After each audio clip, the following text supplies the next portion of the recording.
I feel like every time I go live, everything has changed, and so I don't know if I'm actually here. You know what I mean? I know I'm here physically, or do I? But um, I also don't know if I was prepared to already start talking because my plan for the day was that there was no plan. I did not intend on going live today. I did intend on making a video. Let me just make sure that I'm live right now, though, because I feel like that would be bad if I wasn't. You know what I mean? So let me. I don't even know how to figure this out. Okay, we're gonna get there. If you're watching, okay, good, it's working. If you're watching this video like after it's already uploaded, um, you know how it goes. I feel like every time I watch a pre-recorded live stream, like in video form, there's always that moment in the beginning where you're like,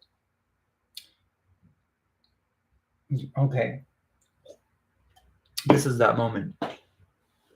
Hi, Tom. Welcome.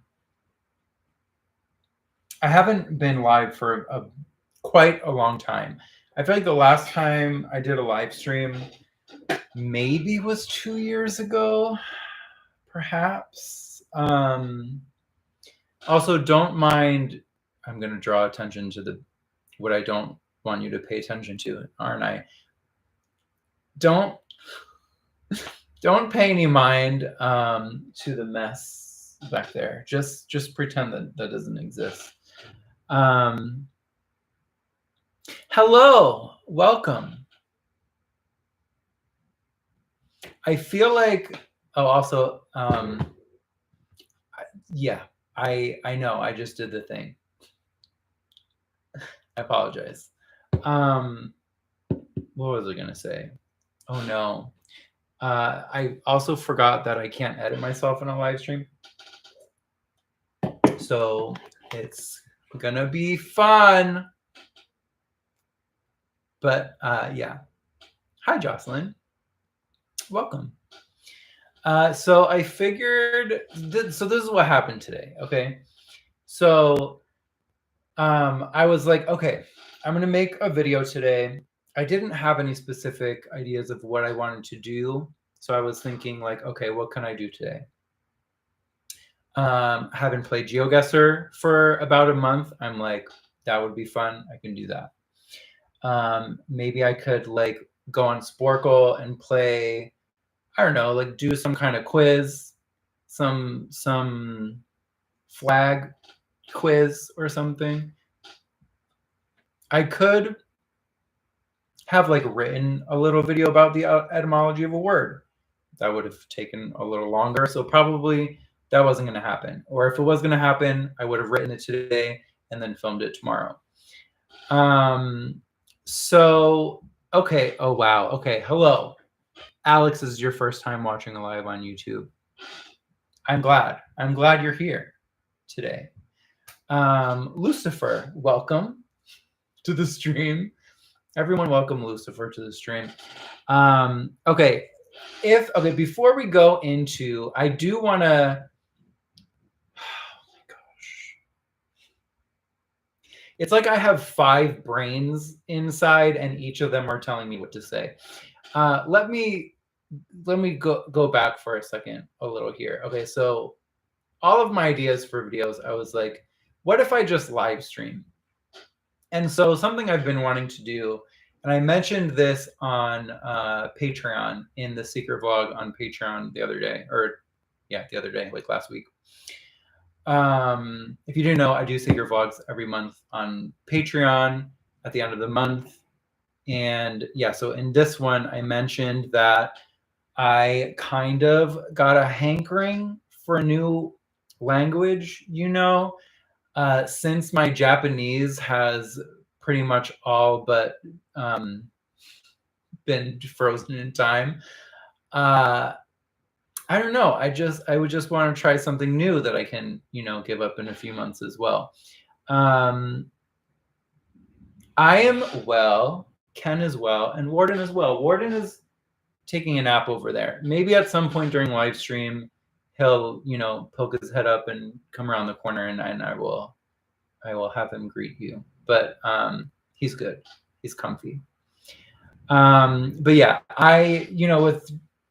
I guess I'll do a mini language update before.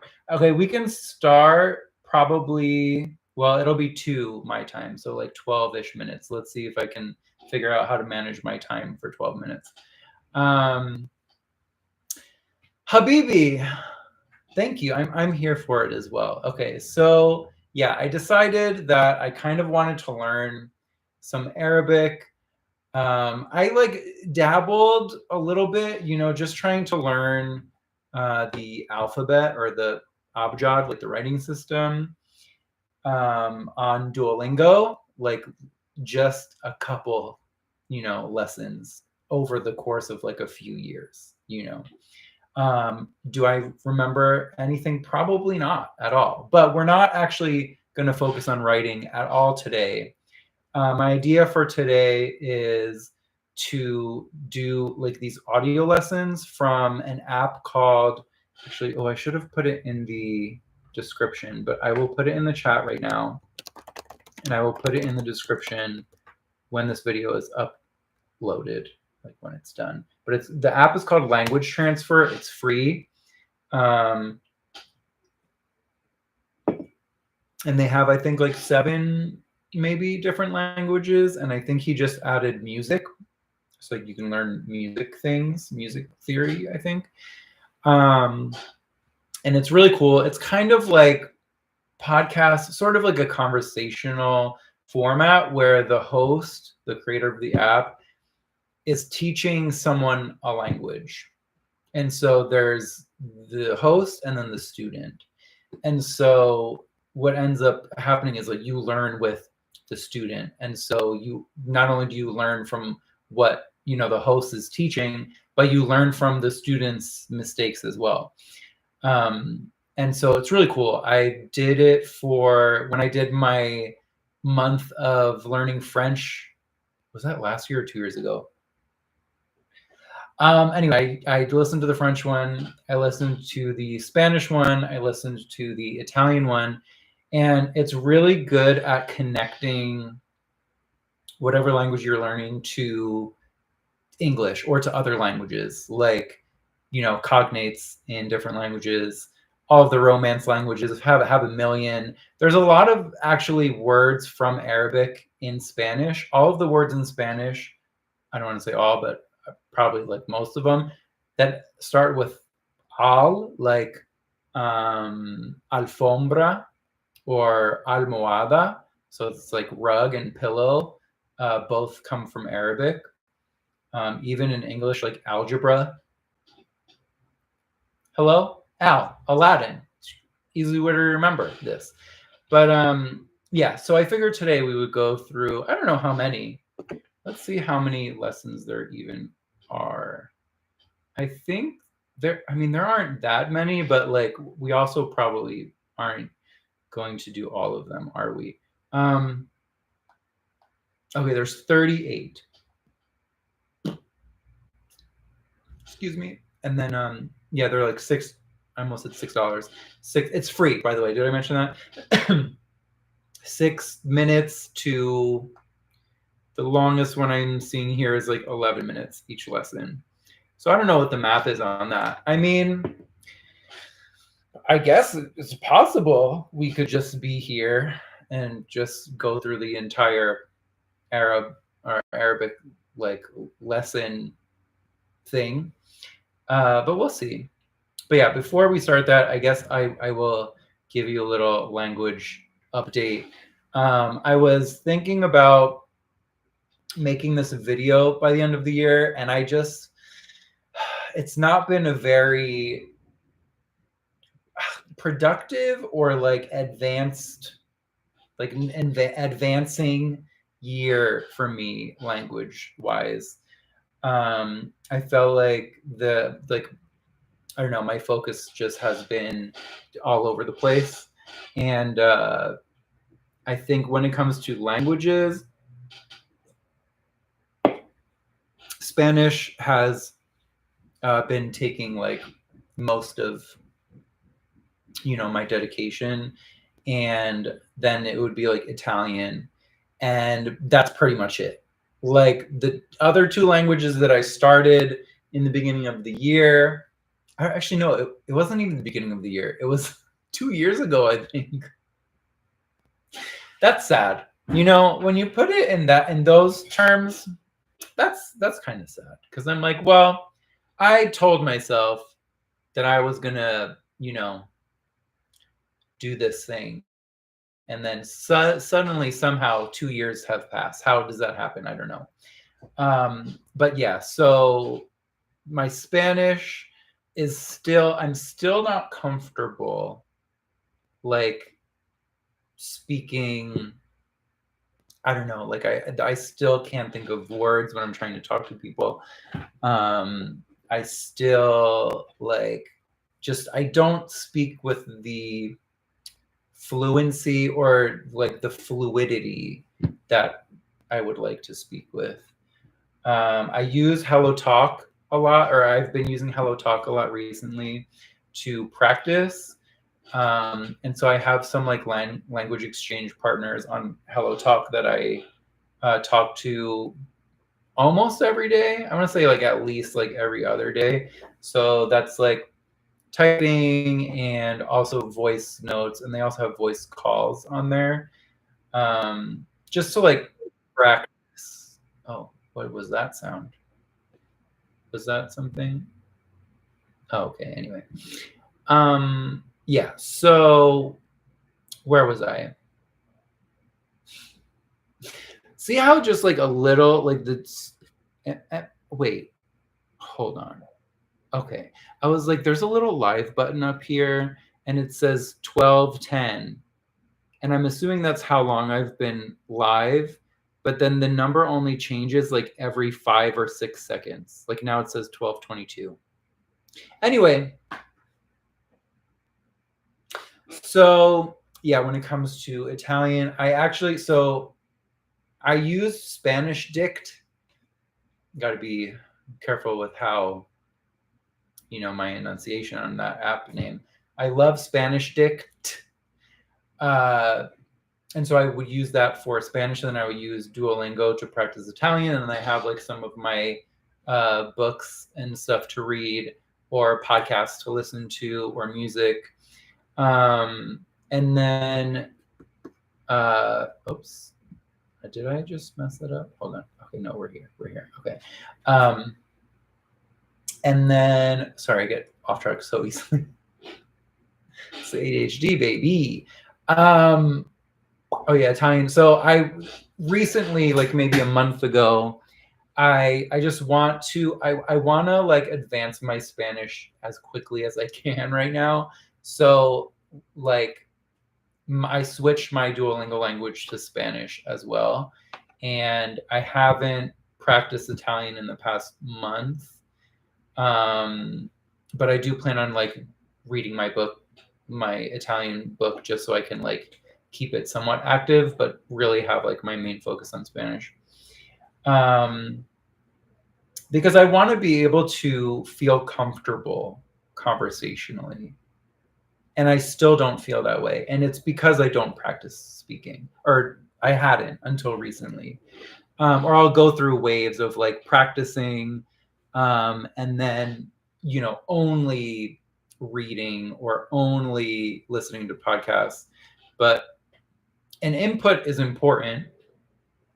The whole like comprehensible input thing is important, but at the same time, like I can tell that I get a better grasp of the language when I'm using it. Like when I have to produce the words, I don't know, I feel like it just sets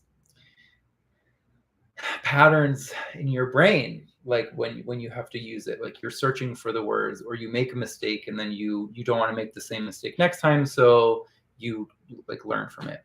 But yeah, when it comes to Tagalog, I haven't. I mean, I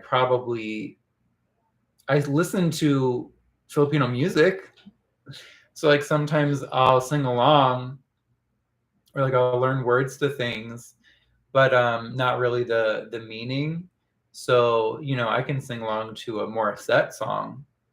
If you don't know her, look up Morissette on Spotify. Her first name is Morissette Amon. Amazing. Gusto ko nang bumitaw. Listen to that one. There's even a club remix. I'm gonna write that. Gusto ko nang. Oh, I don't know if it's nang bumitaw. I don't know if it's nang Nang or just Ng. So try both, because I don't remember, but it's one of those. Oh, and it's Morissette is the artist. But yeah, oh, it's 1:59. Okay, so did I finish telling my story? Oh yes, Japanese. I do want to like restudy my hiragana and katakana just so I can be able to sound out words in Japanese. But I don't know. It's just like impossible to prioritize when you want to do everything. You know what I mean? Just saying. Okay, so I have the app open. Here's what it looks like, by the way. Looks like this, language transfer. And so these are all the languages. This is not sponsored, by the way. I just love the fact that this guy made this app and it's for free and everyone can use it. And it's like such a amazing resource. But yeah, so there's Spanish, Arabic, Turkish, German, Greek, Italian, Swahili, French, Inglés for Spanish speakers, and music theory, which is a new thing. So let's just go to Arabic.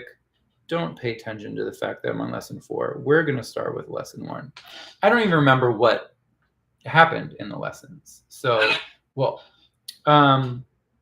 also, let me know. Ooh, perfect. I love this serendipitous timing.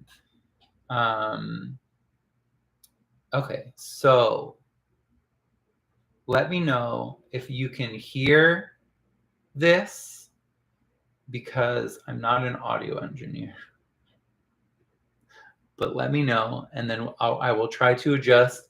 And when we get it right, I just won't touch it. I will pause at certain points.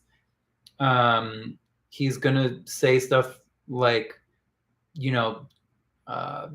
ask the student a question, and then like we have to come up with the answer ourselves, so that we're forming those connections, and not just like learning about Arabic, but like actually learning some Arabic. So let's see.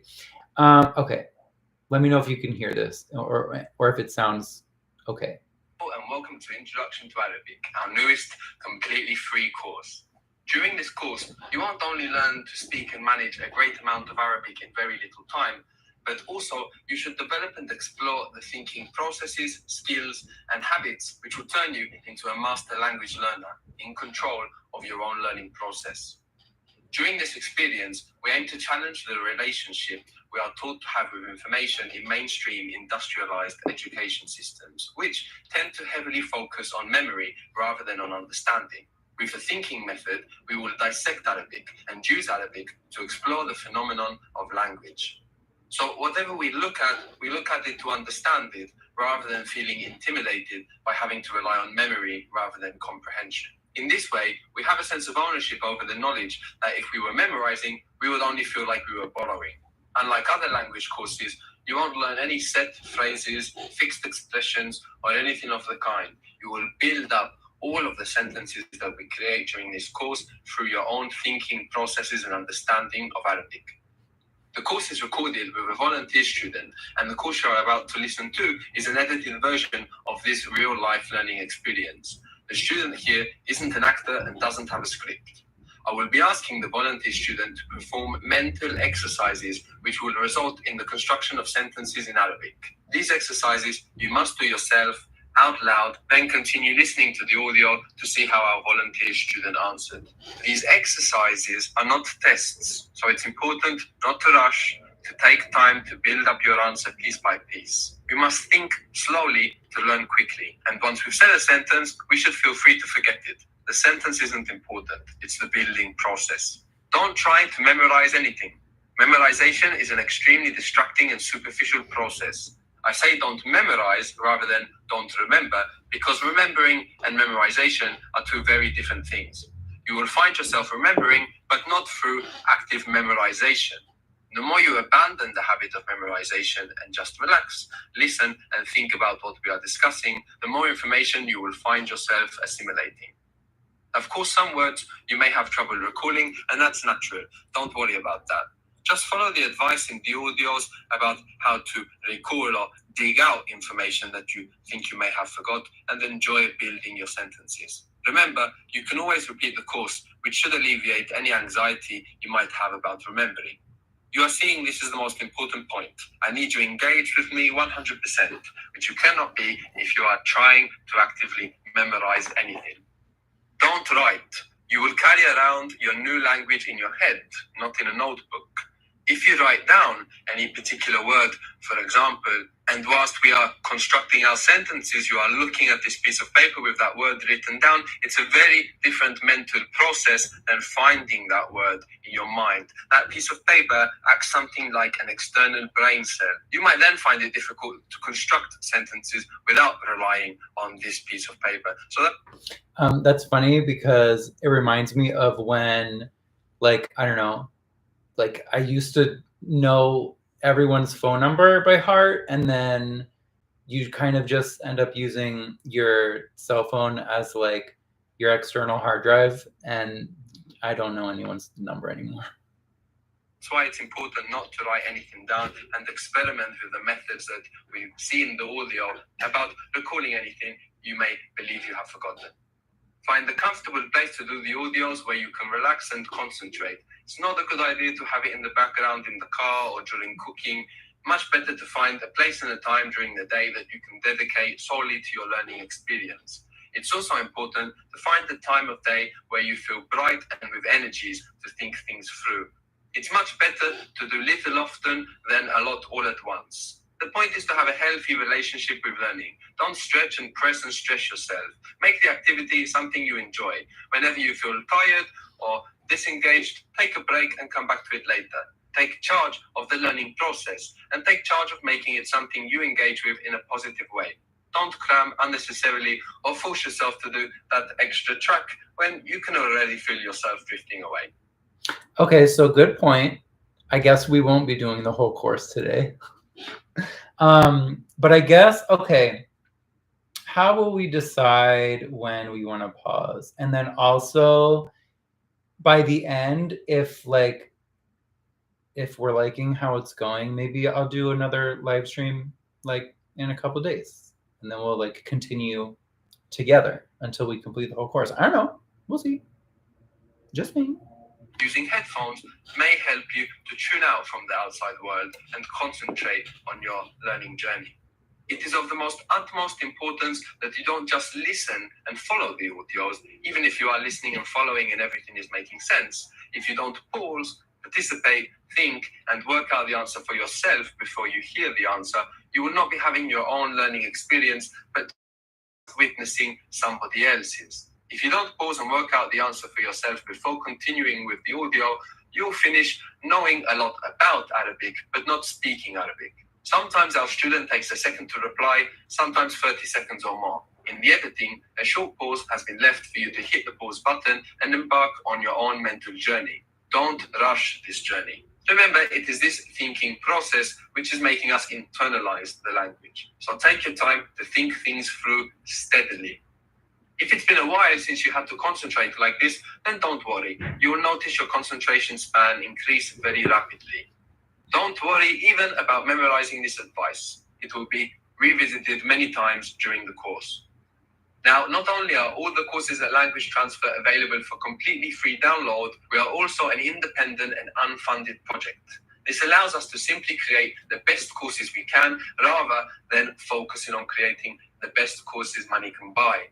The monetary system and market economics, or what generates money, has its own rules, and it imposes them on education. It's not necessarily the best material that makes most money. We want to be free of this paradigm and also of the self-censorship and creative restrictions that often come with external funding, which is why we have decided to not apply for external funding either. So we really are an independent project.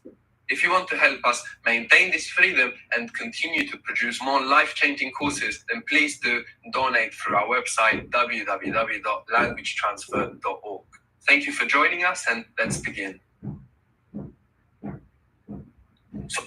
I'm gonna write that just in case, just so we all have it. Languagetransfer.org. Also, I'm pretty sure they have a Patreon too.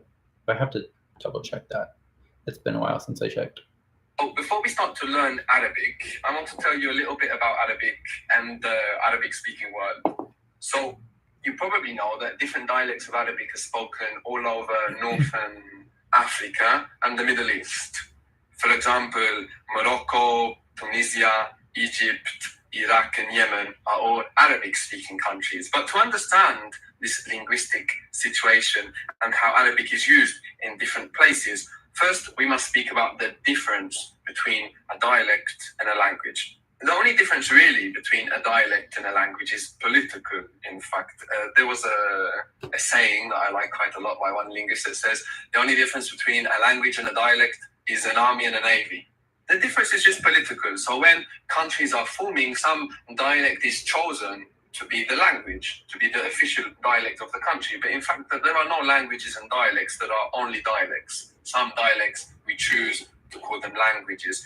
Now, when we speak about languages and dialects of languages, it kind of implies like a lineage, like there are some languages going around and having... Also, sorry, there's construction. So if you hear banging, disregard. A dialectal baby is, we say a dialect of English rather than an English dialect, which would be more accurate. For example, if we refer to the Romance languages connected to Latin and Romance, so like French, Portuguese, Spanish, Romanian, for example, when we speak about these, we speak about different languages, and each one has its own name. But when we're speaking about the Arabic of Morocco, when we are speaking about the Arabic of Egypt or Libya, in English we tend just to say Arabic. But actually it's like the same kind of situation in the Arabic-speaking world that we have with the Romance languages. Just as we have these different Arabic dialects, we have these different Latin dialects. Only when we speak of the Arab world, we call them all Arabic, and when we speak of the Latin dialects, we have national names for them, Portuguese, French, Spanish, even though in Spain, for example, there are other languages that are native of Spain, like Catalan or Galician or Basque, which is unrelated to Spanish. So you can see this is a political situation, how we are speaking about languages and dialects. That's crazy, actually. Like thinking about, okay, all the Romance languages, like Spanish, Italian, Portuguese, French, Romanian, they're all essentially Latin dialects.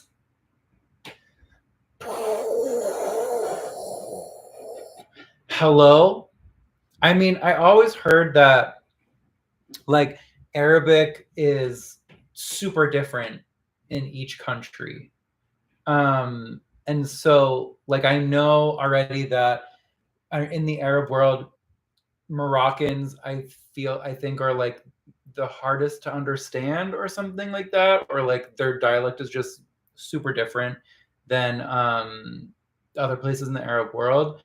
I know that Egyptian Arabic is kind of like where most of the entertainment industry in Arabic is, and so like a lot of movies and TV shows and music, I guess, that comes out of Egypt is popular like across the entire Arab world. And so when I was deciding like which dialect of Arabic to learn, um, that's why I chose Egyptian, which I didn't even mention that yet, did I? But yeah, I feel like if there's more resources, there will be like TV shows and movies that I can end up watching, and they're most likely going to be in Egyptian Arabic, then I feel like that's the one I should pick. Even though I do have a friend who speaks Sudanese Arabic, and so I'm like, that would have been also like, you know, pros and cons. I don't know how many other Sudanese Arabic resources there would be, but yeah, I just thought that was super interesting. Okay, continue. So even though Moroccan Arabic and Iraqi Arabic, for example, have far less in common than Spanish and Portuguese, we're still calling them the same language. So it's really just about the way we're speaking about the situation. Now, there is a language in the Arabic-speaking world, an official standard Arabic, but there are no native speakers. It's a language you learn at school. So this MSA, or Modern Standard Arabic, or Fusha in Arabic, is to Arab dialects a little like how Latin is to Portuguese, French, and Spanish. So it's as if in Spain or Portugal or France, you would learn Latin at school to then use at work or to watch the news in or to read religious text in. So this is what we can compare modern standard Arabic to, something like Latin. Now, what we're going to learn here is not this language that has no native speakers, this formal language. Although traditionally this is what most learning material has approached, because people traditionally were learning Arabic for business reasons. No, so it makes sense that they learned this modern standard Arabic. But if you're learning Arabic for cultural reasons, to communicate with other Arabic speakers in more everyday situations, then Fusha might not be the best dialect to start with. Fusha, or modern standard Arabic, is also much more complicated than most of the dialects. So what we will start with today is Cairene Arabic, the Arabic of Cairo, of Egypt. Now, everybody in the Arabic-speaking world recognizes the Egyptian accent and dialect because the great amount of popular culture that was traditionally produced by Egypt, or by Cairo more specifically. So this is a kind of Just pausing to say hi, Aubrey and Vedma. Welcome. That Egypt had and continues to have on some level. So everybody recognizes the Egyptian accent.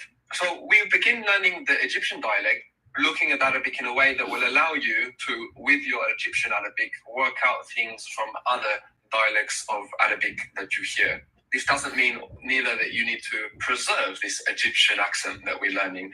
You might mix it when you are practicing with different Arabic speakers. You get many Arab speakers actually that have some kind of pan-Arabic, some mixed Arabic dialects, because they are moving around in the Arabic-speaking world, or they have friends from different places. And this is something that you could adopt as a learner as well.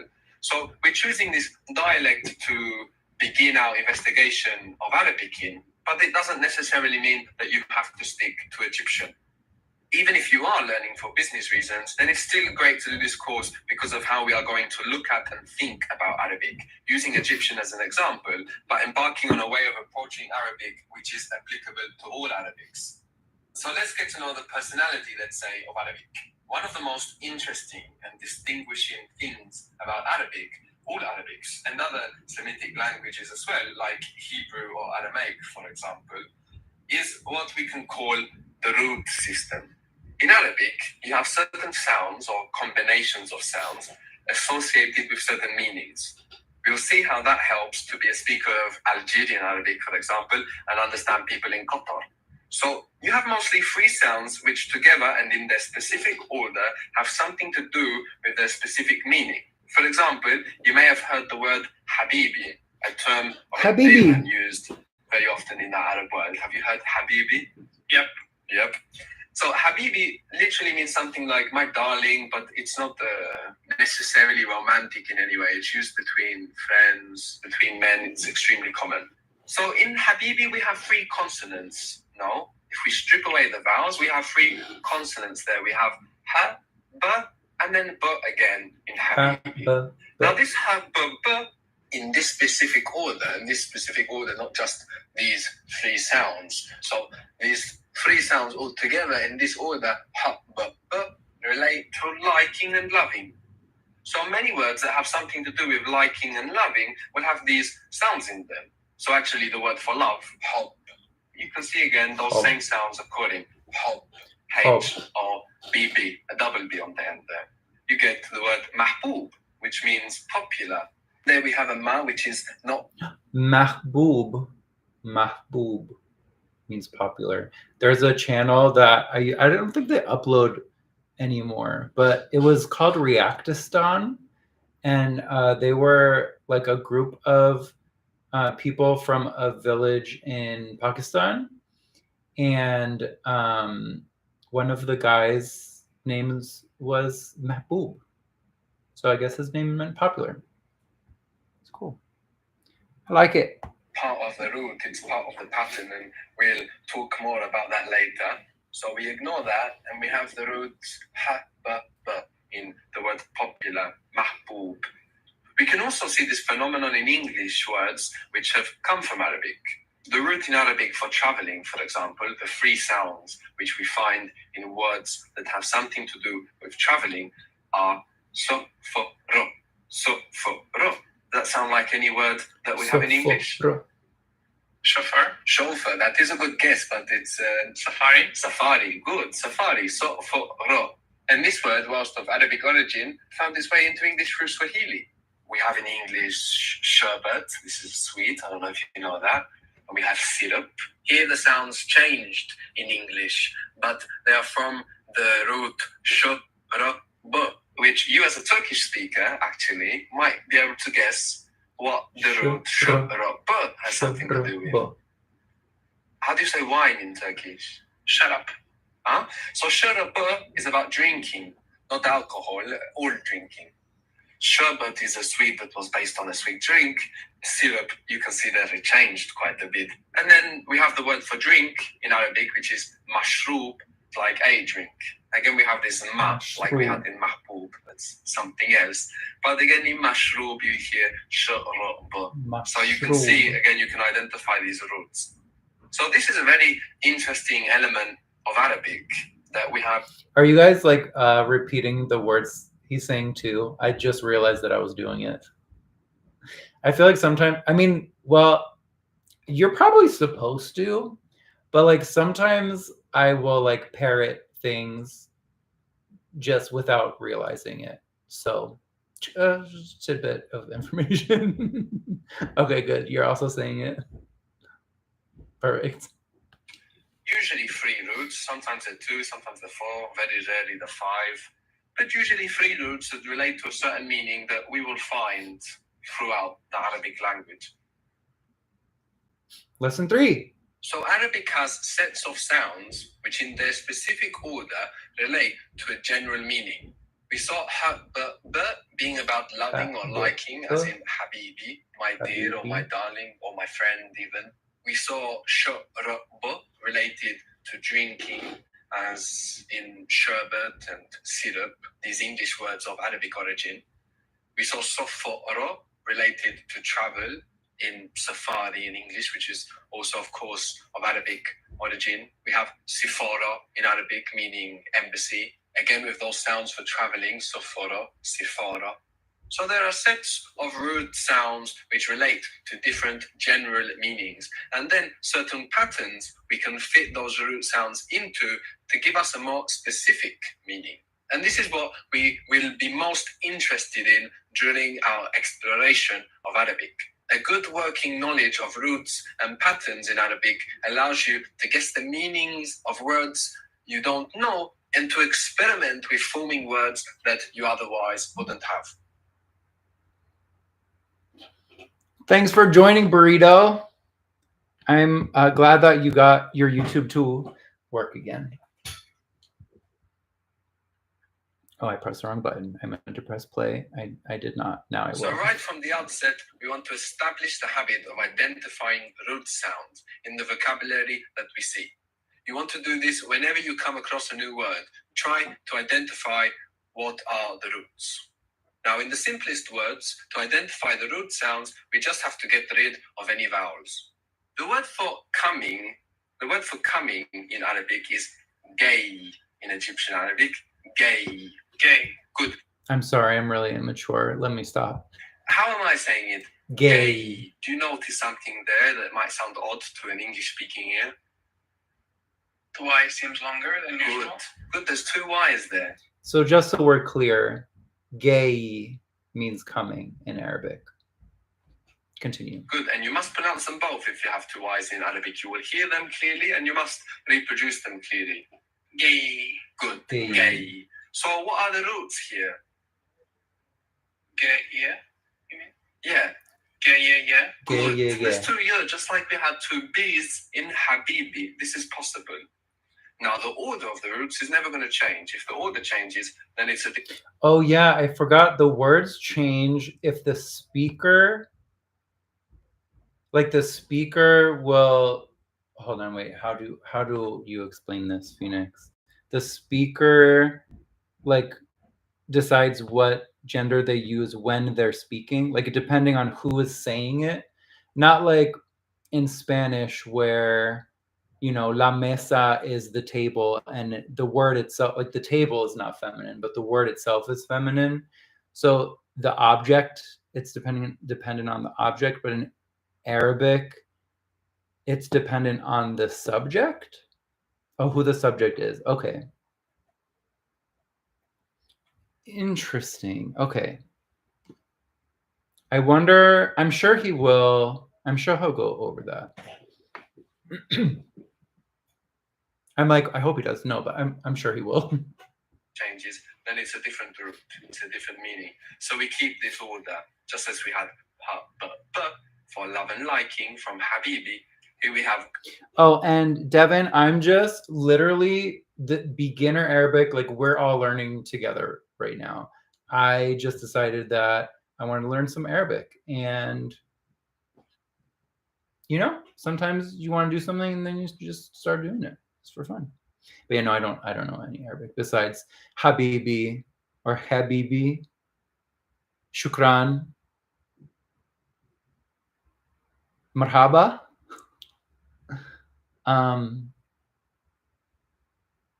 That's it, I think. Okay. Coming, gay.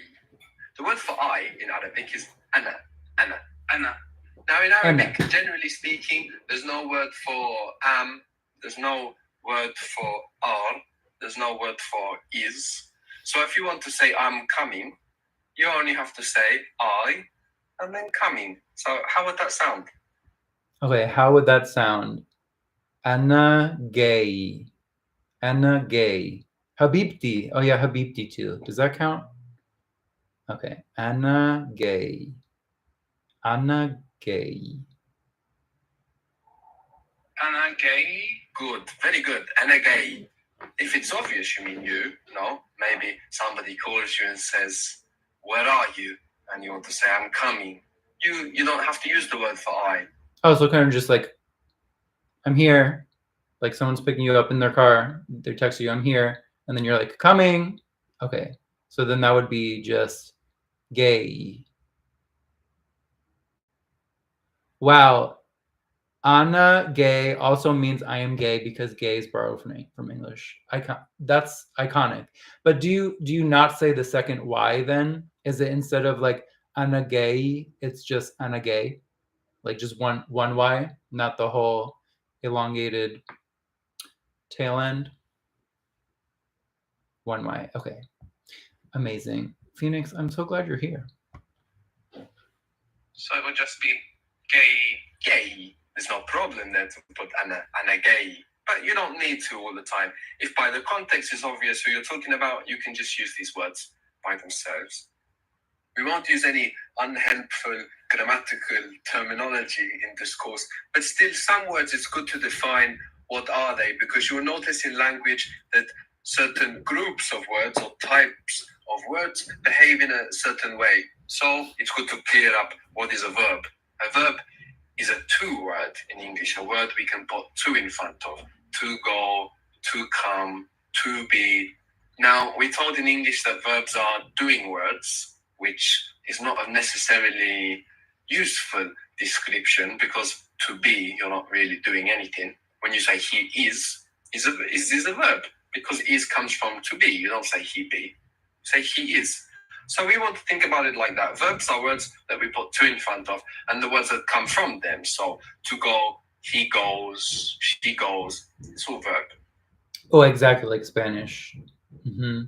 And I want to say probably all of the Romance languages. I'm not sure about Romanian, but I'm going to guess probably like you can just drop the subject. Because like in Italian, if you want to say like voglio, like I want something, you don't have to say io, which is like I. And then, why do we need this in English? Let's just actually no, that means we would have to conjugate verbs like, and there's a lot more conjugations in Romance languages than English. But anyway, let's continue. Arabic, we can say quite a lot without looking at the verb structure. And in fact, we're not going to look at the verb structure in this introduction to Arabic. We're going to take advantage of the fact that because of some peculiarities of Arabic, which I will discuss now, we can say so much without looking at the verb structure. And that allows us to actually focus on roots and patterns interacting in Arabic without worrying yet about the verb structure. I think you're probably right, Alex. I think like if it's a language, obviously where, you know, there are specific conjugations for each subject. Even some languages like in Tagalog, there are two different we's. There's like an inclusive we. So say there's like me and Warden are over here. He's sleeping on the couch right now. And then you guys. There's a word for we, as in like just me and Warden, and a different word for we, as in all of us. I feel like we also need that in English. It's very useful.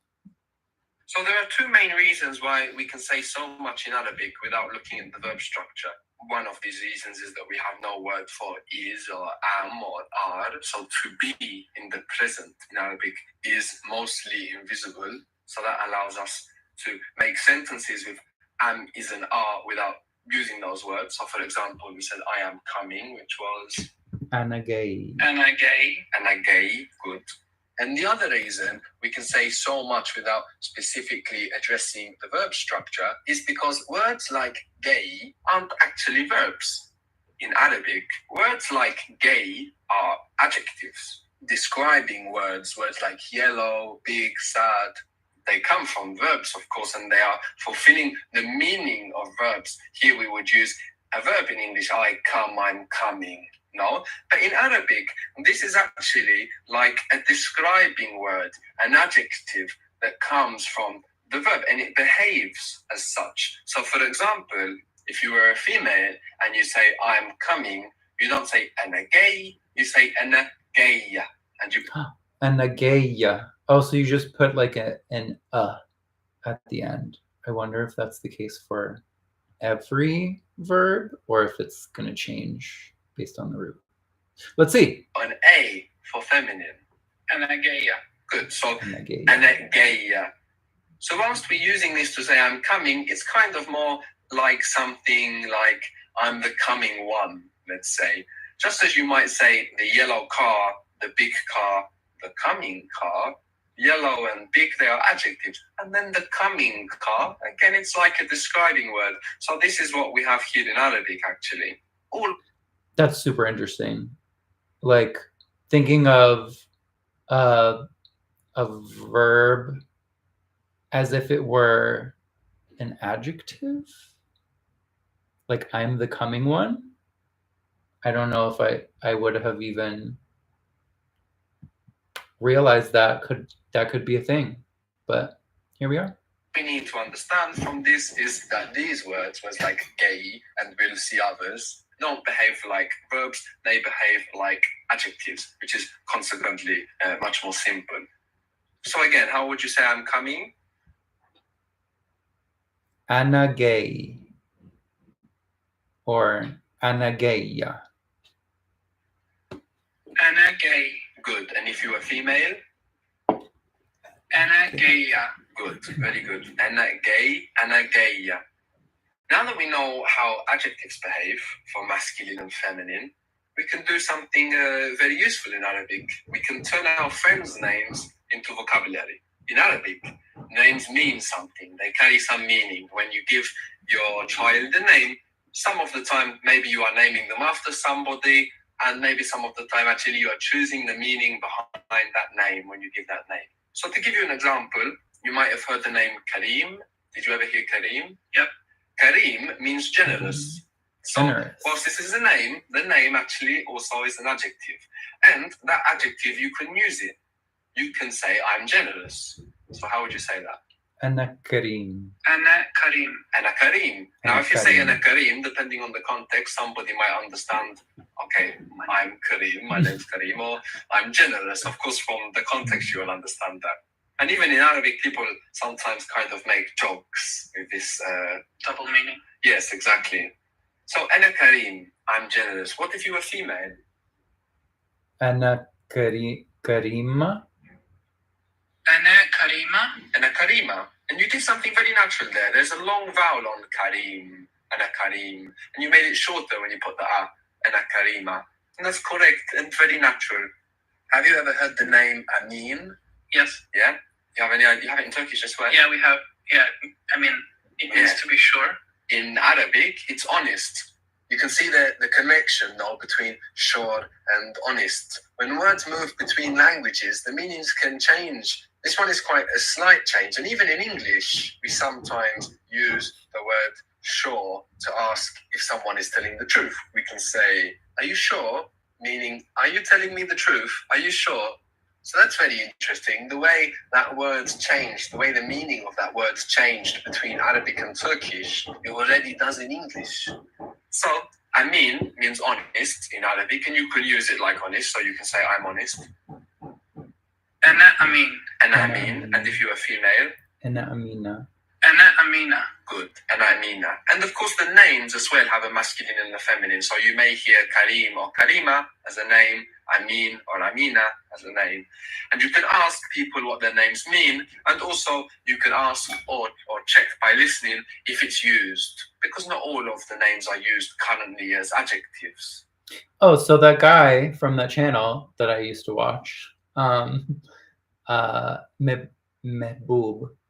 I wonder, I mean, I guess he could have been named after someone, but also he would be well aware that his name means popular. Whereas, like, if you're thinking of, I guess, like, if I look up the meaning of my name, Nicola, I know by looking it up, it means victory of the people.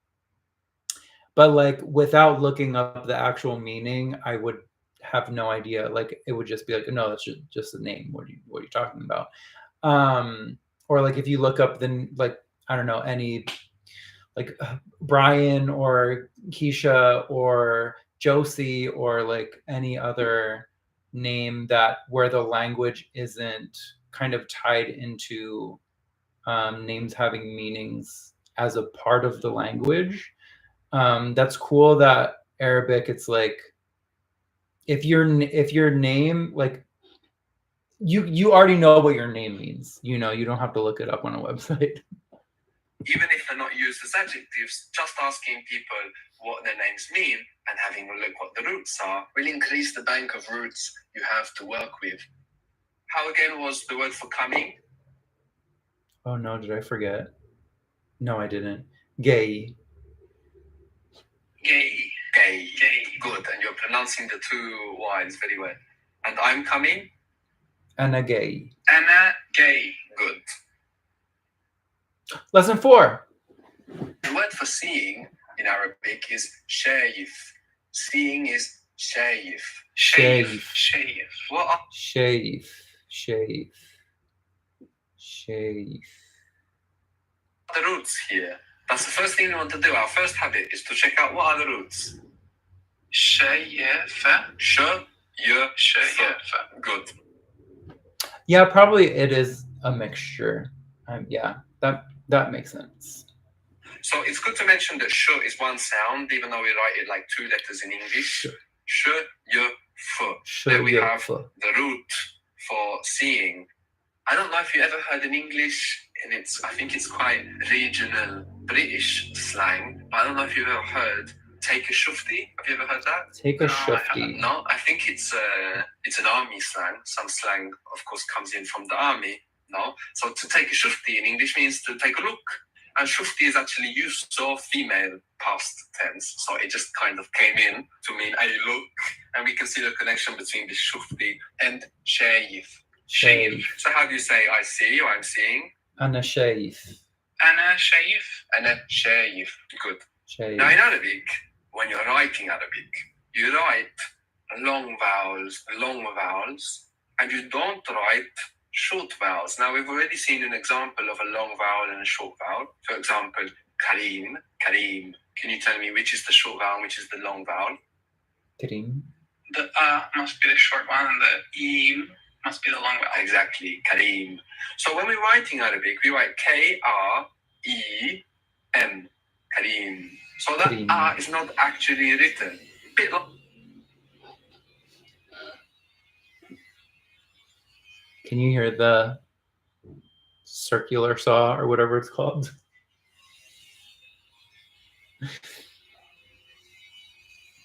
Oh, I know a fun fact about Sanskrit. So Sanskrit and English, like, this is the same language family. It's the Indo-European language family. And Lithuanian is, I think, one of the most unchanged languages in the Indo-European language family. And Sanskrit is also really old. And so Sanskrit and Lithuanian have a bunch of cognates, which seems like, two different parts of the world would not have so many things in common. But there was actually, I don't remember what the channel was, but if you look on YouTube, like Sanskrit, Lithuanian, maybe the video will pop up, but it's super, super cool. Mm-hmm.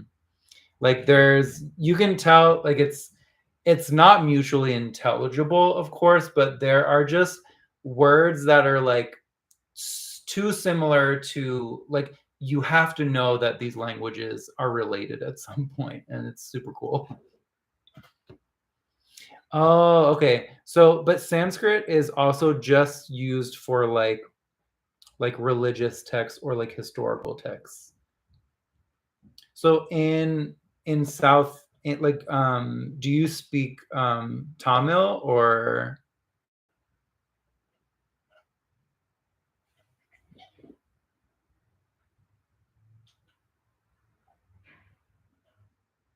Cool.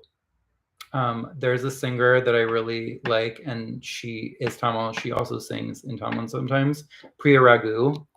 And she actually just released a new album, but I love her. Fun fact again. Okay, let's continue. Text messaging. When you send a text message in English and you write TXT instead of text, this is what Arabic is doing. And actually, all of the scripts that come from this phonetic Phoenician. That I definitely did not know. Okay, I will be looking that up.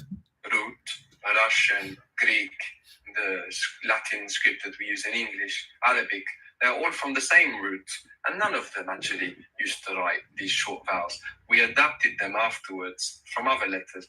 O, for example, it was adapted from W.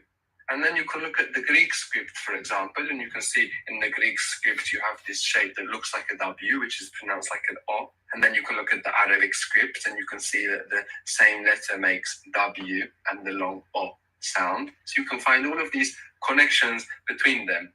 Now, the reason why you don't write this short vowel may be because, for one part, it's so common that the sound of that short vowel changes between dialect or even speaker, but mostly because when you're speaking, that short vowel can undergo some change. It can fall away if it needs to. It can change because of another sound that's next to it. So that might be why they were never written. So if we go back to seeing, what was seeing? Wow, I already forgot. Shift. Shift. Nope. Failing. Shaif. Shaif. Which is the long vowel? Which is the short vowel? Shaif. So the short one is the sh or the and the eef is the long one. Okay, we have a long one and a short one here. Shaif. The short one would be and the long one would be e. Say the word again. Shaif. What comes first, the long or the short? Short. Maybe the first one is the long one. Shaif. Yeah. And you can feel the emphasis on there as well. The accent is on there. Wow. I can't hear it. Hold on. I'm going to go back so we can hear it again. What comes first, the long or the short? Maybe the first one is the long one. Shaif. Yeah. And you can feel the emphasis on there as well. The accent is on there. You're not saying shaif. You're saying shaif. Right. You see there we have the long shaif, and then you have that little I, which is not written. Shaif. Now give me I see or I'm seeing. Ana shaif. No. Ana shaif. Ana shaif. Now try to make that feminine. Ana shaifa. Ana shaifa. It's a bit tough, right? Yeah. Ana shaifa. Shaifa. Again. Good. Keep going. It's happening naturally. What has to happen? Ana shaifa. Good. That little I, which is vulnerable to disappearing or changing, just disappears, and the feminine there is ana shaifa. Ana shaifa. Ana shaifa. Ana shaif. I look like Viva Frey. I need to look up this person. How do I remind myself to look up this person? I will look up this person right now because I will forget. David Frey. Okay, I can kind of see it. Okay, let me not look up this person's entire life story right now, because I would do that if I wasn't live streaming. I would like consume everything that I could. Okay. What was I gonna say? Or what was the last thing you just said? Ana Shifa? Ana Shifa. Okay. Good. But a long vowel will not disappear. So what again was that name that means generous? Karim. So Yim is a long vowel there. What happened when we put that into feminine? Karima. Got a bit shorter. That's natural, very natural thing, just because it's kind of tough to say Karima. No? But it did not disappear. It didn't disappear, and it will never disappear. Karima. These changes are really important to get our head around, because the dialects that are spoken and not written have a lot of freedom always to strive towards efficiency. And that's what that does. Ana shaif, ana shaifa. Much more efficient than shaifa. The word for going is rayeh. Rayeh. Very well pronounced. Rayeh. I feel like there's a letter on the end that is not like a regular H sound, and I hope he goes into it, because I feel like I'm saying it wrong. Let me just talk a little bit about that H that we have on the end there, rayeh. Now, it might sound like a very alien sound to an English speaker, not because the sound is unfamiliar, but because of the position. We actually have this sound in English. Like, for example, in the name Harry is with the same rayeh. No? So this sound exists in English, but we don't have it at the end of the word. So that's why it might seem a little bit overwhelming there, but it's not. It's a sound we have already. And if you want to practice it in isolation, you can imagine cleaning your glasses. No? Exactly. When you clean your glasses, you make a with your throat open without the friction. Many people at home might find themselves hearing and reproducing a h instead of but that's a different sound in Arabic, and it's a sound that might stand out quite a bit in Arabic, so we might generalize that, but that's not that sound. This sound is the same sound as we have in Hari. This is a sound where, like, you don't want to have bad breath, because then just everyone is... It's like saying, like, a sentence in English with, like, a lot of words that start with H, and now you got words that end in H. So, also, wait, what is the one There's a sound that I really like in Arabic. I think it's represented by a Q, and I think it's like ka, ka, ka. It's like a k, but like deeper in your throat. Ka, ka. I'm probably not even saying it right either. But oh, that's what I was gonna say. Because in Spanish, there's reloj. So like I can't think of another Spanish word that ends in a J like that, or like an H sound. But oh, is that the letter?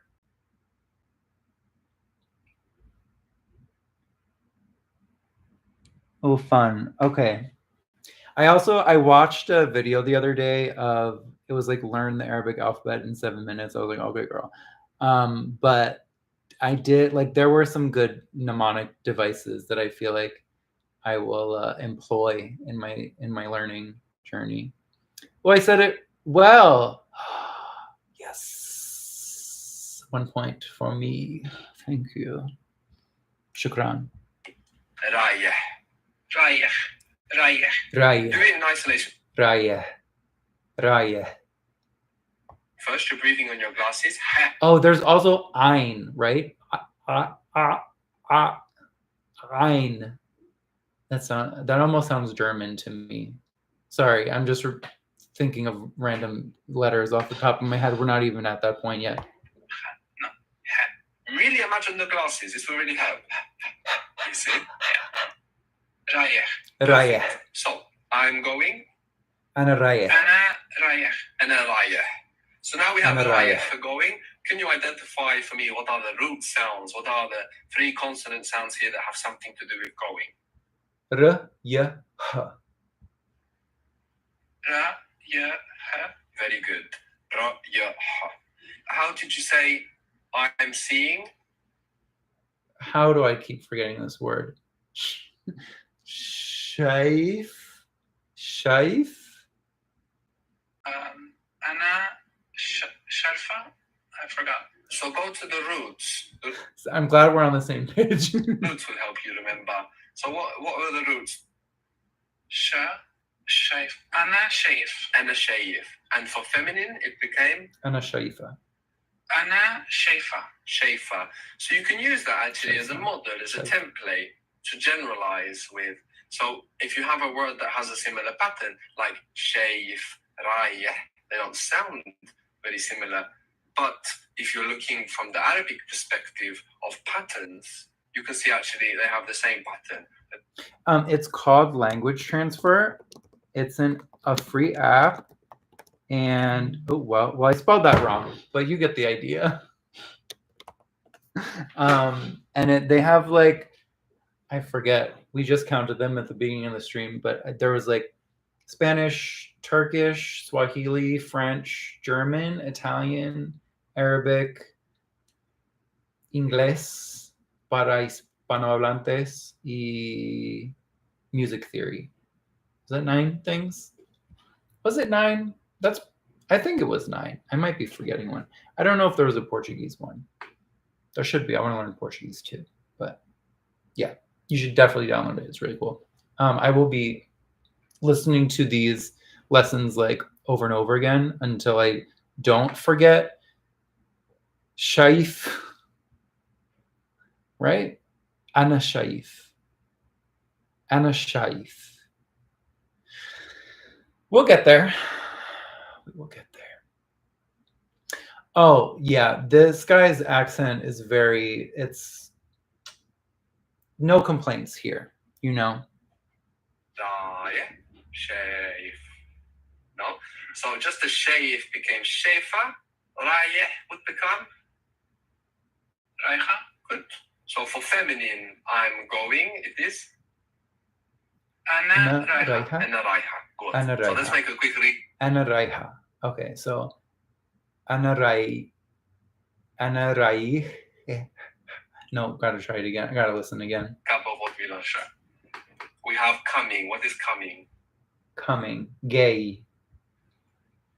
Gay. Gay. Very well done pronouncing those 2 Y's. Actually, this probably was gay, like Raya Shaif originally, and that E probably just got lost even before adding the A, just because to have a Y, gay would be very difficult. Gay. So gay for coming. Then for seeing, we had shaif. Shaif, good. Shaif. And going.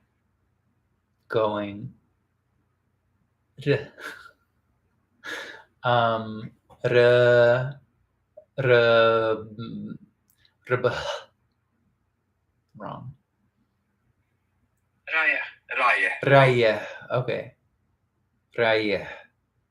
Raya and the Last Dragon. Raya and the Last Dragon. I'm seeing Raya and the Last Dragon. Okay. Very good. So how would you say? I mean, Raya. Yeah, I'm coming. Anna gay. Good. And feminine? Anna gaya. No, wait. Anna gaya. That just sounded like an Italian accent. Forgive me. Gaya. Good. I'm going. Anna Raya. Good. And for feminine? Anna Rayeha. Anna Rayeha. Very good. Raiha. Oh, because we shortened the vowel. Okay. Anna Raiha. Raya. I'm going to have to say this word 1,000 times before I can say it. Burrito, is your YouTube unbroken again? Well, I guess it is since you typed that. But welcome back. I see what I'm seeing. Okay, I'm seeing. Okay. Anna Shaif. Very good. Shaif. And if you're a female? Anna Shaifa. Anna Shaifa. Very good. It's so hard to tell which vowel it is without being able to visualize, like if I'm trying to pronounce like a Spanish word, I can visualize the letters, and then it feels like it's easier to remember maybe. But this is going to take some getting used to. How are you guys doing? Are you still repeating things? Are you guessing correctly? What's the gosan? What's going on? Anagaya. Raya, Anaraiha. Anashayif. I'm so glad you're here for support. I appreciate it. I appreciate all of your input dearly. So we've looked at a few words. Lesson 5, by the way. Maybe we'll do lesson 5 and then we'll do 5 lessons next time, whenever that's going to be, you know? Ooh, Italian sausage. I had Italian sausage for lunch. Well, leftover pasta from last night, but there was Italian sausage in it. It's adjectives, actually, some of which we use like adjective. Listen, I am so glad that there are native Arabic speakers in this chat room right now, because I can ask a question and there is a professional on the premises. You know what I mean? So it's kind of iconic. Oh, Korean Tama. Okay. Oh, you know what's funny? There are so many languages, and maybe this has to do with what sounds are easier to say in what order, like as a human baby. Like, so many languages have like in their mom sound. It's like mama, or like it's an M or an N. Like in Tagalog, it's nanay. And I think in Nawat, I think it's oh damn, I did remember this and I forgot. And the reason I remembered it was because it sounded similar to Tagalog. It's like nani and tatli or something, and in Tagalog it's nanay and tatay. But yeah, like so many languages have like that like M and that nasal or labial sound for mom, and then like a p, b, like baba, papa, father. I don't know if the F is related, but it's crazy. No, and some of which we actually use like verbs. So we saw some names which also behave like adjectives. For example, we saw the name Karim, which means generous. Generous, good. And what are the roots? Hey, Kev. And yes, okay. I mean, I guess it's like, and in speaking of Tagalog, there is no F sound. So like a lot of people that or a lot of Tagalog speakers that are pronouncing words in English change the replace every F with a P, or sometimes like switch them by accident. Sounds that have something to do with generosity. Karama. Good. Karama. So Karim, in Karim, we have root sounds, karama, and we also have a pattern which we put these root sounds into. Karim. This is the pattern of the word. Amin, for honest, had the same pattern. This word only has two roots, but we see it's the same pattern. Karim, Amin. Karim. In the same way, Amin. these adjective versions of the verbs that we were using also had roots and a pattern to them. So, for example, the word for going, what was the first sound of the word for going? Does that help you remember the rest of the word? Just remembering the first sound? Okay, Raya and the Last Dragon. I'm seeing Raya and the Last Dragon. Raya. Raya. I feel like I'm still not confident, girlies. Yeah, Raya. Raya. Good. Raya. And what were the root sounds? Raya, ha. Raya, ha. Good. Raya, ha were the three root sounds there. We also had seeing. What was that? If you don't... Oh, shaif?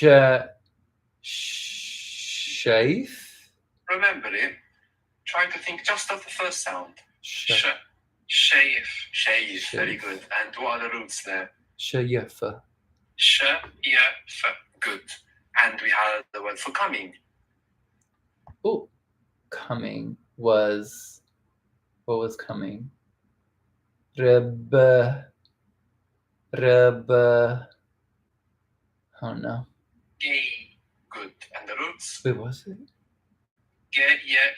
Good. So here... Oh, the first one, coming. How could I forget gay? I'll never forget gay again. Gay forever. So we have a pattern. No, we have the root sounds we can identify, and then we have a pattern that we can identify. Shaif, Raya. So here we have a long no, Shaif, Raya. And then we have a small vowel on the end. Now with Raya, it sounds more like an E, and with Shaif, Anagay. And Anagay. It sounds more like an I. But that doesn't matter, we don't write it. We don't write that small vowel. It's much more subject to change, but it's still the same pattern. And as I mentioned, even gay is the same pattern. It was probably gay, something like this. And of course, why, this all blended and stuck together to produce gay. The word for not in Arabic is mish. And as I mentioned, these short vowels are more subject to change, so you might hear mush, meaning not. Mush. So how would you say I or I am? We don't have any am, do we? Anna. Not going. I'm not going. Anna mish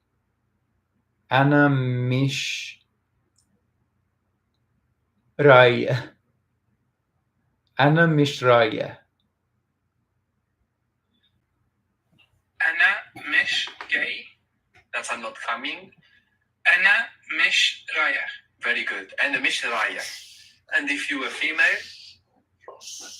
Anna mish raiha. Very good. Anna mish raiha. How would you say I don't see? Or I can't see can be used like that as well. I don't see. Okay.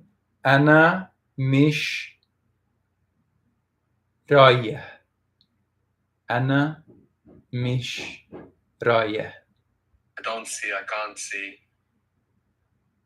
مش شايف. Oh, شايف. I just did raya. I forgot. Bish. Very good. أنا مش شايف. شايف. For feminine it would be. Oh, I'm mixing. My mnemonic was wrong. I was thinking I'm going to see Raya and the Last Dragon, but going and see are in that sentence. So I messed up. Okay. Remove, delete, blank slate. Okay. Tabula rasa. Continue. أنا مش شايفة. أنا مش شايفة. أنا مش شايفة. The word for you is أنت. أنت. Good. You might hear enter, you might hear under. It might sound more like an E to you. It might sound more like an I. These kind of changes, you can expect them. Enter. How would you say you are going? أنت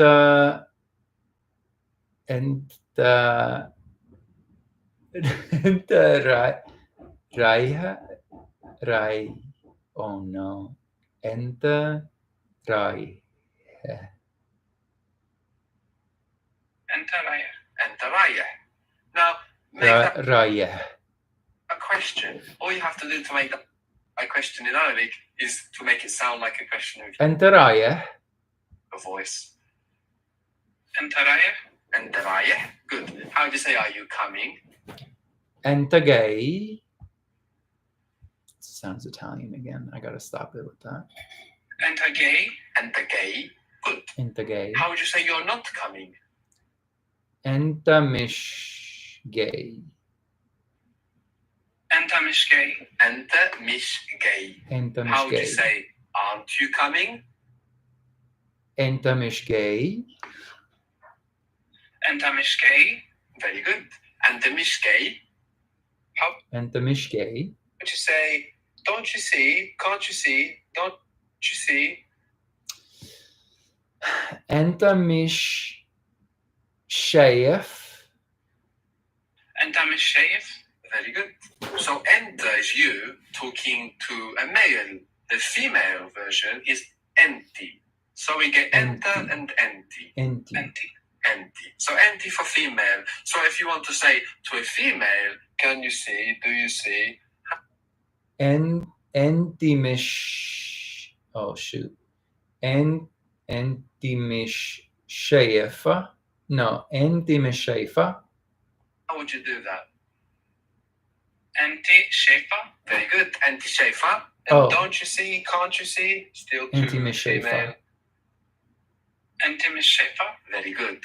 أنت مش شايفة. How would you say, speaking to a female, aren't you coming? Aren't you coming? أنت مش جاية. أنت جاي. Aren't you coming? أنت مش جاية. Very good. أنت مش جاية. The word for where in Arabic or in Egyptian Arabic is fein. Fein. And the most usual position for fein, most of the time, is actually at the end of the sentence. No? So rather than saying, where are you going? You would say, you are going where? So how would you say that speaking to a male? So what is the word for you speaking to a male? Enter. So let's ask a male, Enter. where are you going? Enter.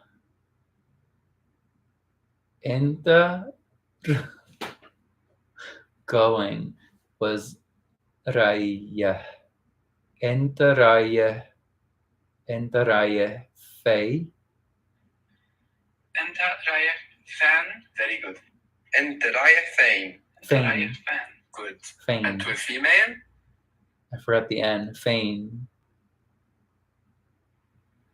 Enti raifa fain. Enti raifa fan. Very good. Enti raifa fain. Now having the question. Enti raifa fain. Word towards the end is actually a feature quite specifically of Egyptian Arabic, and maybe some other dialects have that as well. It's nice to see it because it's nice to have an exposure to the kind of things that might change between dialects. So in Egyptian, we have this habit of sticking the question word most of the time towards the end of the sentence. Okay, I kind of want to do one more lesson. Like, I know we're not supposed to do too many at once, like he said in the beginning, but like, what's one more? You know what I mean? There's 30 total, 6 each time. That's 6 times plus 2 extra lessons. I feel like we can do that. Is it pronounced Wayne? Like Wayne's World, like the name Wayne?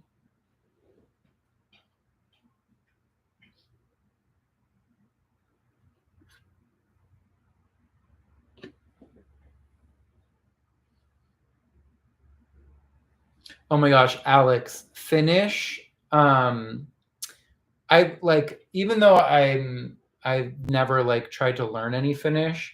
I just like watching videos about just any language in general. And when I tell you, the words in Finnish are so intimidating to me. And isn't Finnish related to Hungarian somehow? Is it like Uralic or Finnic, Euro, something like that?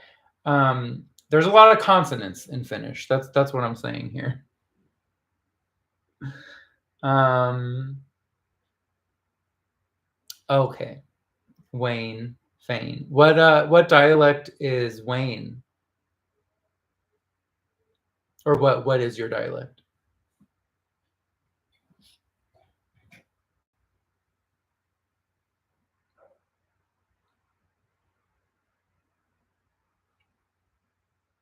Palestinian. Okay, so Wayne and Egyptian and Palestinian Arabic is like pretty mutually intelligible, right? Like you can understand each other fairly well.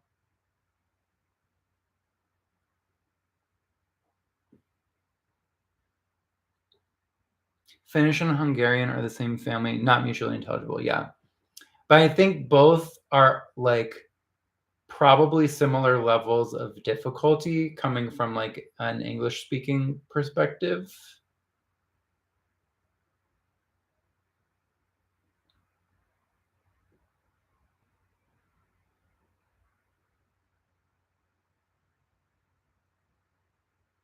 Also, I is for the native Arabic speakers in the chat, is Moroccan like agreed upon as the most difficult Arabic dialect to understand, like when it comes to like the Arab world? Like in the Spanish speaking world, I feel like everyone is pretty much in agreement that Chilean Spanish is the most difficult. Like you can't, like there are a lot of different slang words, or even like the way that people speak. Um,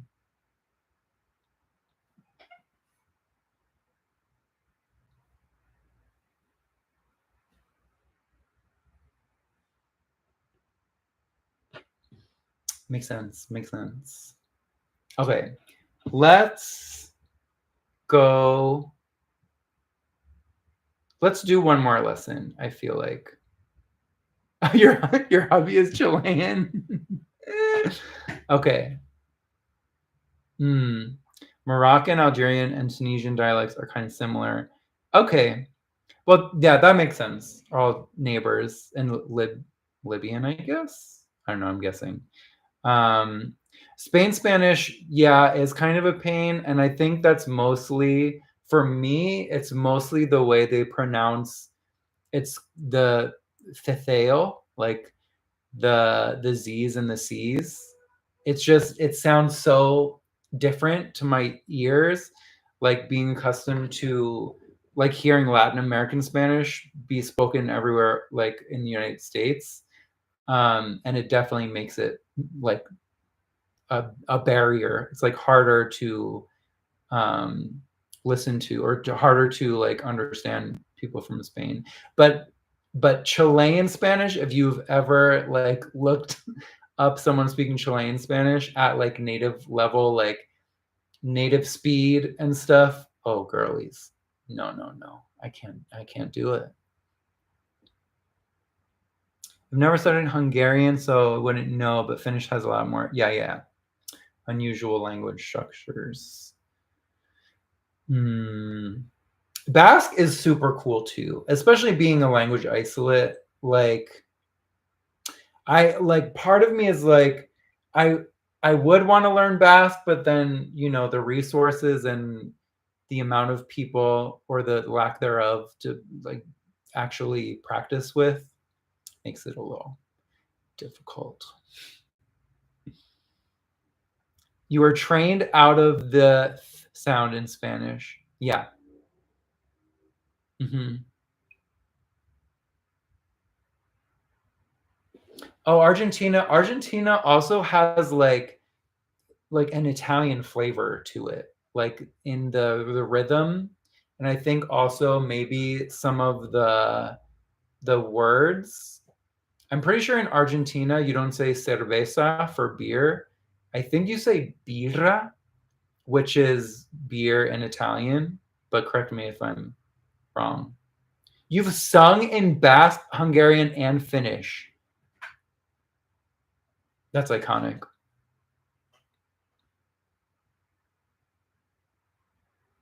Lingthusiasm. Oh my gosh. Wait. Okay. I know I should probably not be taking notes during a live stream, but this is important. Okay, so it's called Lingthusiasm. I'm writing this down so I can remember to look it up later. Lingthusiasm. What a great name, too. It's a podcast? Okay. Podcast. We love a podcast in this house. Okay. Let's see. Okay. So let's do this last lesson 6, and then yeah, and we can chat a little bit more. Okay, lesson 6. Let's go. All right. Or wait, I do know another Arabic word. Yalla. The word for understanding, so again, we are working with an adjective that is taking the place of a verb here. Understanding is fahim. Fahim. So I would like to mention first that this is a different H.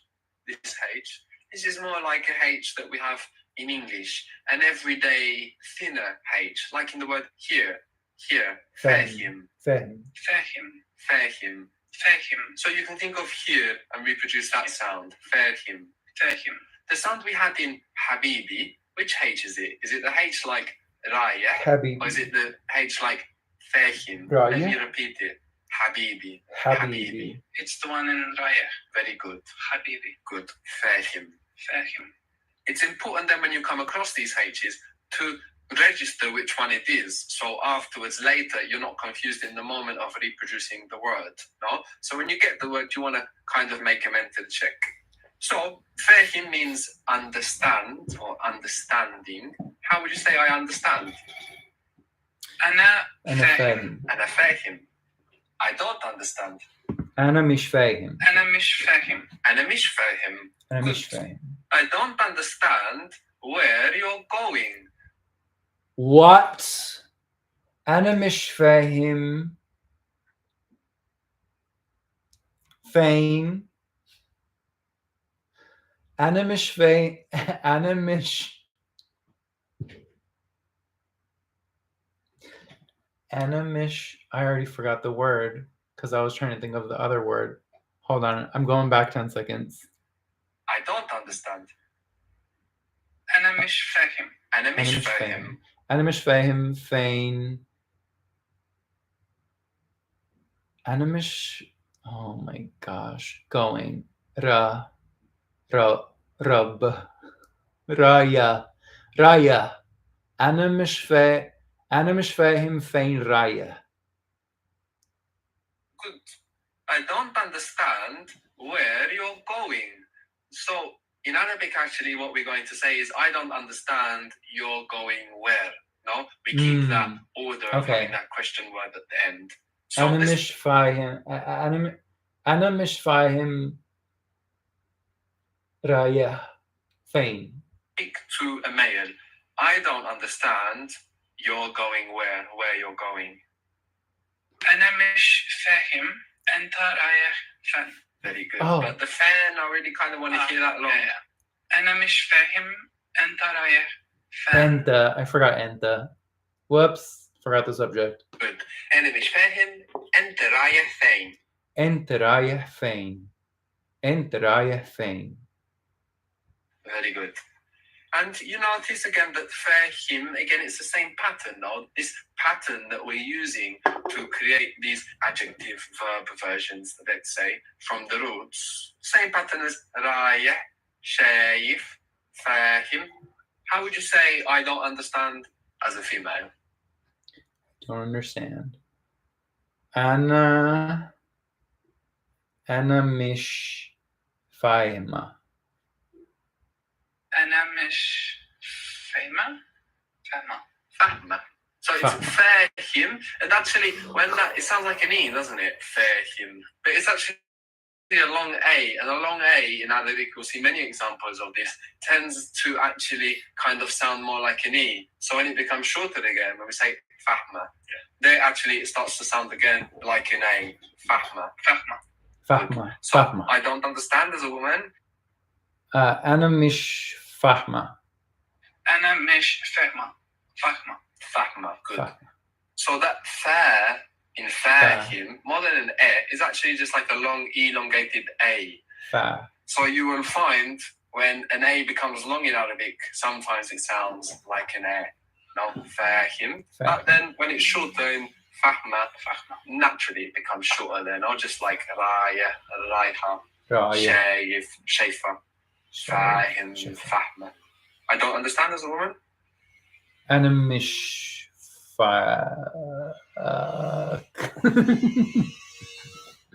Hey, circle saw. Let's hold our sawing. This is important. Okay. I'm learning Egyptian Arabic so I can be somewhat conversational instead of just like learning what is it called? Fusha? Because I want to be able to like actually practice speaking to people, and I guess people don't speak Fusha with each other. So I just picked Egyptian, and hopefully we get somewhere. أنا مش فاهمة. Good. I don't understand where you're going. Talking to a woman now. So you will be a woman speaking to a woman. I don't understand where you're going. Ooh, I don't understand. Okay, I'm a woman speaking to a woman. I don't understand where you're going. The fact that you have to think gender as the subject and the like person you're talking to is like, okay. How do we do this? Wait a second now. Okay. I even forgot what the prompt was. Let's go back 1 second. I don't understand where you're going. Talking to a woman now. So you will be a woman speaking to a woman. I don't understand where you're going. I don't understand where you're going. Okay. I don't understand where you're going. أنا مش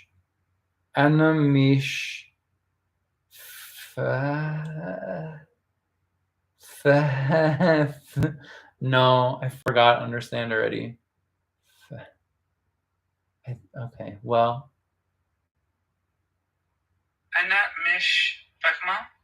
فاهمة. أنا مش فاهمة. أنتي رايح فين؟ أنتي رايحة فين. Oh, رايحة. مش فاهمة. أنتي رايحة فين. مسافر. You might be able to guess this. What does it mean, مسافر? مسافر. Guest. In Turkish, مسافر means guest. Yeah. So again, you can see the sufur related to traveling. The words that have something to do with traveling. But actually, in Arabic, مسافر is traveling. مسافر. So here we have another adjective version. مسافر.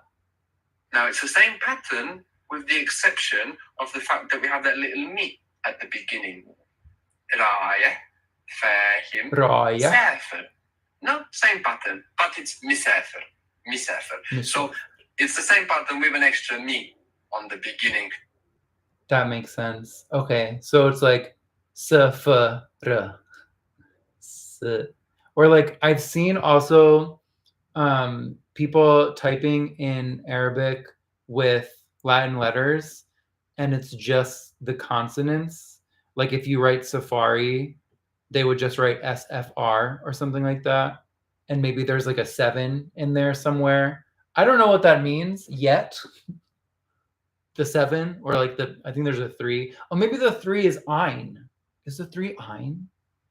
I'm probably not even saying that right, but sorry, I'm rambling. Let's finish the lesson. You're seeing me. Oh, it is. Okay. Yes. Popping up all over the place. That's not part of the root. When I gave you the introduction to how roots work, we saw mashroob, drink, mahboob, popular. No, when we saw that this ma is part of the pattern and not the root. It's even part of your name, Mehmet, which we'll talk about later. So give me, I'm traveling. أنا مسافر. مسافر. See, when the A is stretched, it sounds kind of like somewhere between an A and an E, and we need to be comfortable with these. So it's like مسافر. Kind of in between sounds because we're wanting to visualize them, aren't we? مسافر. It's just مسافر. Sounds somewhere between an A and an E. أنا مسافر. مسافر. Good. مسافر. How would you say it? Does it? أنا مسافر. Female. أنا مسافرة. أنا مسافرة. Good. أنا مسافرة. Good. How would you say to a female, where are you traveling? أنتي مسافرة فين؟ أنتي مسافرة فين؟ أنت مسافرة فين? Very good. أنتي مسافرة فين? How would you say, I don't understand where you are traveling? Girl, how long is this sentence? I don't understand where you are traveling. Okay. All right, wait. Am I gonna be able to remember understand? Because that's my new word that I'm forgetting every time. Okay, it starts with an F. I don't remember the other consonants. I don't understand where you're traveling. Anna mish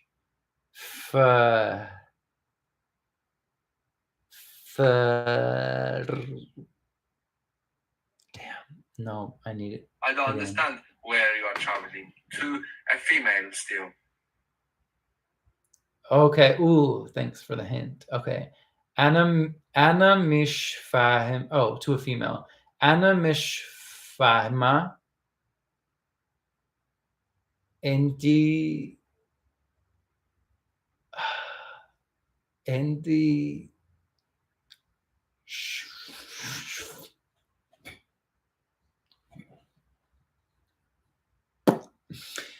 Inti misafra fame.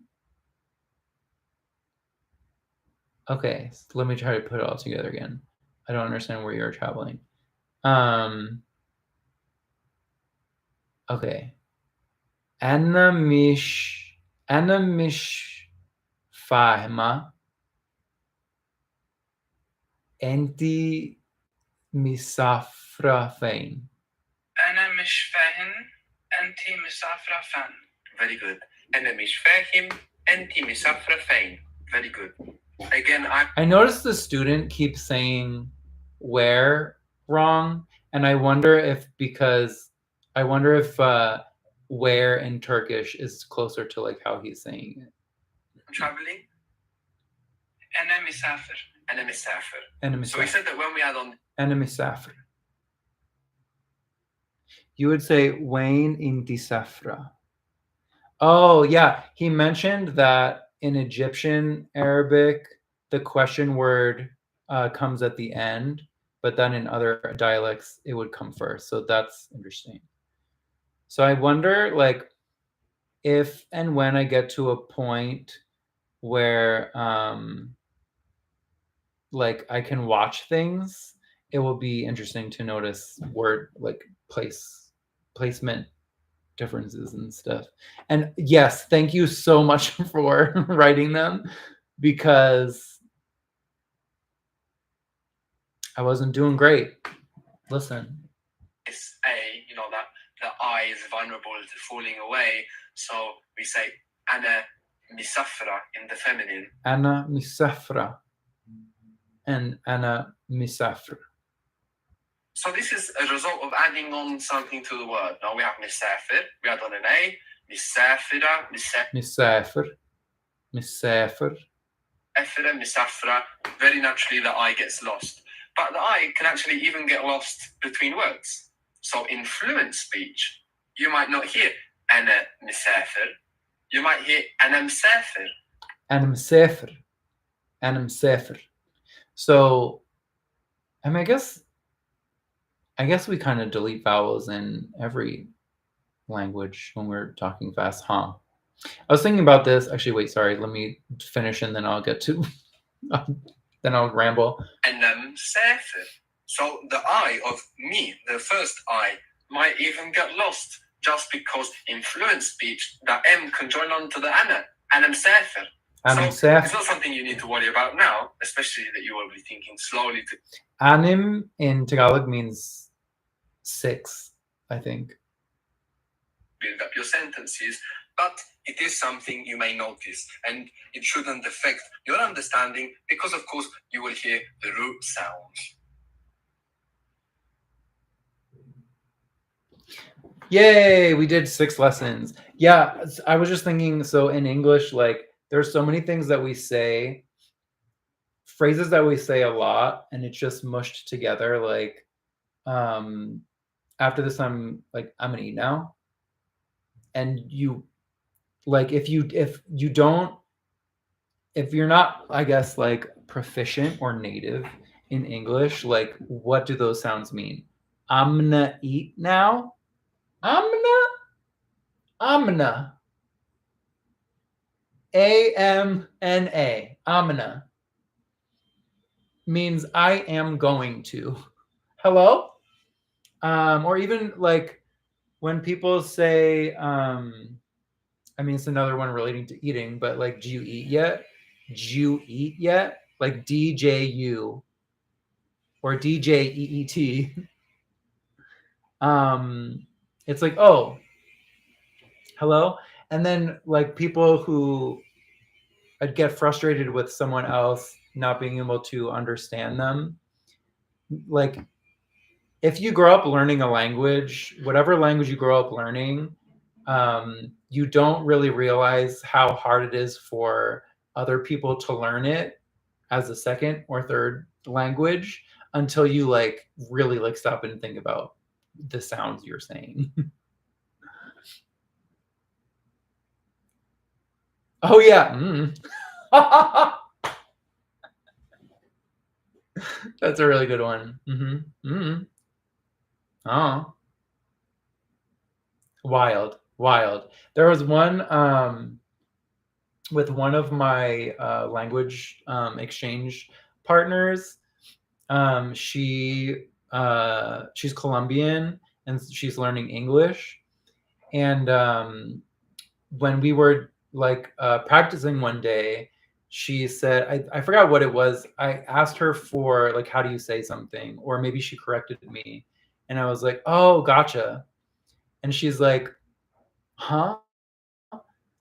And I'm like, gotcha. what do you mean? And she's like, I keep hearing like, or in a simpler way, like she was saying this sentiment, but she's like, I keep hearing people saying gotcha, and I have no idea what they're talking about. Like, what is gotcha? Gotcha? Like, even if you break it down and say, like, I got you, what do you mean? Like, the verb to get in English is a mess. It's already a mess. Because not only do we get a drink, but we get each other when we understand each other. We get sick. We get tired of doing something, like this word is a nightmare if you don't already know how to use it. And I didn't realize that until I was talking to her. And I'm like, wow, this is a really problematic word. Like it is so like delete it, get rid of it, start over now. We can't be doing this. But yeah, there's so many things like that that whatever your native language is, you don't think about it.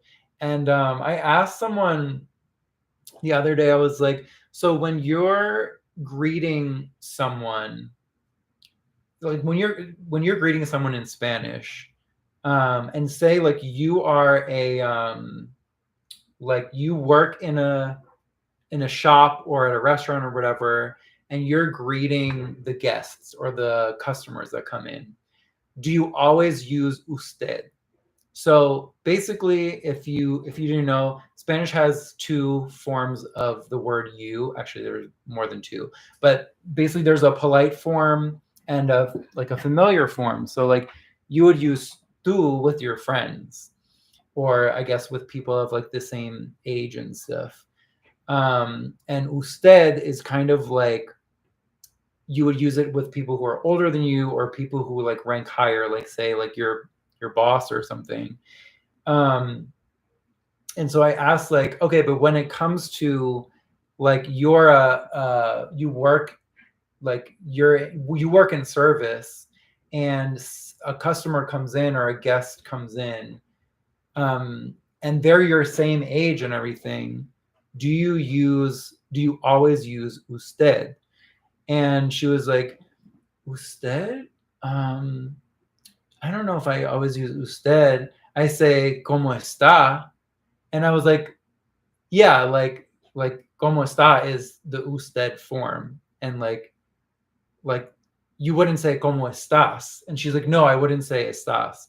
But like because Spanish was her native language, like me categorizing that into usted and tú didn't even make sense to her because it's just something that she uses.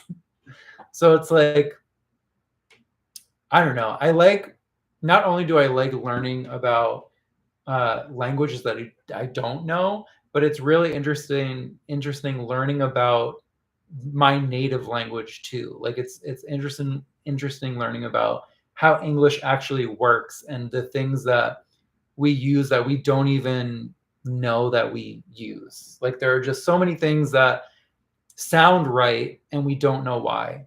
Like if we're talking about adjectives, so if there's a car outside and you're like, it's a bright blue, it's a bright blue, a giant bright blue car or something like that. Like the order of those adjectives sound right in a certain order and sound wrong in a certain order. Like it would sound weird if you said like the blue big car. You know? Does that make sense? Did I explain that correctly? There's a whole concept in linguistics that talks about that. I don't remember what it's called. But it's like it's weird because you know the meaning of the sentence and you don't know why it sounds wrong, but it just does. So I don't know. It's fun to think about those things. That's why when people in class were like, huh, in Spanish you say I have cold. I'm like, bro, we basically say it in English too. Mm-hmm. Yep. Yes. Oh, and yeah, I do appreciate that vowels in Spanish are consistent. Like things are read, pronounced exactly how they're written. The hard thing in Spanish is conjugation and like also when it comes to articles like se lo or I don't know, things like that. I get confused pretty easily, but pronunciation is I'm grateful. Grateful season. It's giving season. Um oh yeah, how dumb but English is absolutely. It's a Wiggles song. Big Red Car, really? That's amazing. I didn't know that existed. The exact from Finnish. Yeah. Of course. Yeah, exactly. It's like it's your native, Finnish is your native language. But how often do we think like critically about our native language? We just use it. In Irish you say there is a flu on me. I mean, I kind of love that because that's like this thing is happening to me. Like this thing is on me. Get it off. I like that. Okay, syllabic alphabets. Yes. Like if we're talking like Japanese, for instance, like hiragana, I wish everything, actually no, this would be a problem. I'm like, okay, I was gonna say I wish it was just hiragana in Japanese, but then it would be difficult for like context wise without the kanji, like without the Chinese characters. But I do love hiragana as, you know, a syllabary.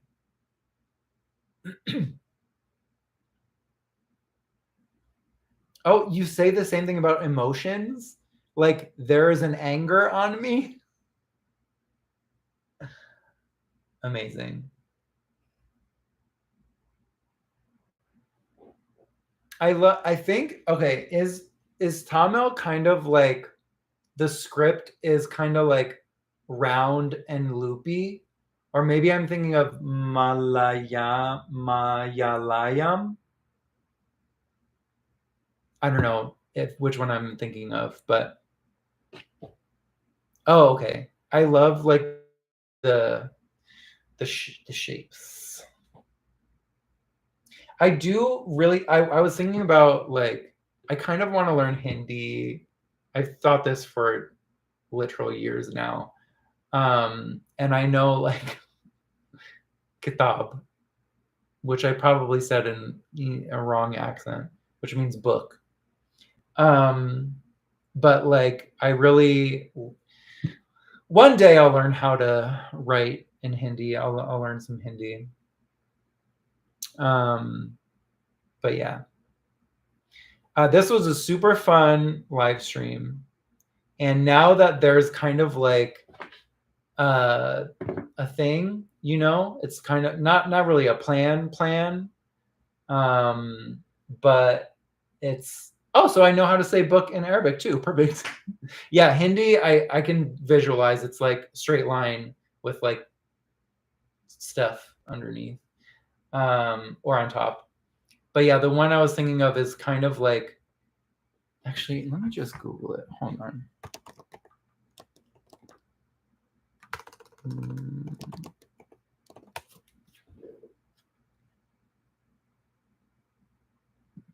Okay, yeah. I mean, listen, I just love a pretty writing system.